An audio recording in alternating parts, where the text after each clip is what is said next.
কথা বলেছেন, তারপর তার নামটা দেওয়া হয়েছে। আপনি বলতে চাচ্ছেন না আজকে? আমি বলতে চাচ্ছি না, আর এই কথাটাও সঠিক না। আমি মাননীয় হুইপ জয়নুরউদ্দিন অপুর সাথে আমার এই ব্যাপারে কোনো কথাই হয় নাই। প্রথম সারিতে আমি মাত্র 3জন মন্ত্রী দেখতে পাচ্ছি। অনেক সদস্য তাদের এলাকার কথা বলে, এগুলো মন্ত্রীদের শোনা প্রয়োজন। আপনি আমাদের পক্ষ থেকে মন্ত্রীদেরকে অনুরোধ করবেন তারা যেন সংসদে এসে মাননীয় সদস্যদের কথাবার্তা শোনেন। সবচাইতে গুরুত্বপূর্ণ বিষয় হলো সংসদ অধিবেশনে অ্যাটেন্ড করা। এর চাইতে গুরুত্বপূর্ণ কিছু নাই। আপনার সময় 10 মিনিট। মাননীয় স্পিকার, আমি তো আজকে বক্তৃতার জন্য সময় চাইনি। মাননীয় চিফ হুইপ, মাননীয় চিফ হুইপ, এই যে তালিকা দেন, প্রথমে ছাপানো, তারপরে হাতে লেখা, কিন্তু বক্তব্য তো পাওয়া যায় না। মাননীয় স্পিকার, আমাদের মাননীয় সদস্যবৃন্দ সবাই আজকে যাদের তালিকা দিয়েছে তাদের সকলের সাথে কম বেশি কথা হয়েছে, এবং আমার মাননীয় হুইপবৃন্দ সবার সাথে কথা বলেছে। কথা বলেই তালিকা দেওয়া হয়েছে এবং তারা সবাই ওয়েল অ্যাওয়ার্ড। কিন্তু একটা সমস্যা হচ্ছে কি মাননীয় স্পিকার, আজকে মাননীয় প্রধানমন্ত্রীও সংসদে উপস্থিত নেই।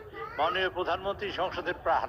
অ্যাকচুয়ালি উনি থাকলে সবাই তার বক্তব্য শোনাতে চায়, এই জন্য আমরা অনেক বক্তব্য পাই না। তবে বাবর সাহেবের সাথে আমার মনে হয় মাননীয় হুইপ আমাদের নুরুদ্দিন সাহেব কথা বলেছেন, তারপর তার নামটা দেওয়া হয়েছে এবং কথা বলেই নামটা দিয়েছি।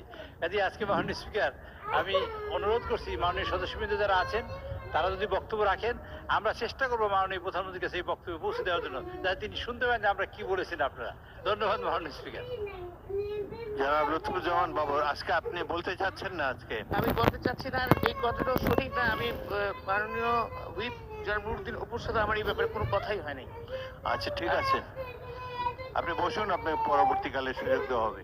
আরেকটি জিনিস মাননীয় চিফ হুইপ, প্রথম সারিতে আমি মাত্র 3জন মন্ত্রী দেখতে পাচ্ছি এবং অনেক সদস্য তাদের এলাকার কথা বলে, এগুলো মন্ত্রীদের শোনা প্রয়োজন। আপনি আমাদের পক্ষ থেকে মন্ত্রীদেরকে অনুরোধ করবেন তারা যেন সংসদে এসে মাননীয় সদস্যদের কথাবার্তা শোনেন। চিফ হুইপ বলবেন, বলেন। জি মাননীয় স্পিকার, আজকে যে এখানে মন্ত্রী নাই তার এক নম্বর কারণ হলো সংশ্লিষ্ট মন্ত্রীবর্গ মাননীয় প্রধানমন্ত্রীর সাথে সফরে আছেন। কারণ এখানে অনেকগুলা যে কয়জন নাই তা আছেন উনি ওনার সাথে, এবং অনেক ইম্পর্টেন্ট মানে যারা রাষ্ট্রীয় কাজে আছেন। আর বাকি অনেক মন্ত্রীরা এই সারিতে, দ্বিতীয় সারিতে, সব সারিতে সকল মন্ত্রীরা কম বেশি উপস্থিত আছেন, কিন্তু প্রায় 30 জনের মতো আছেন। তো মাননীয় স্পিকার, আপনি যে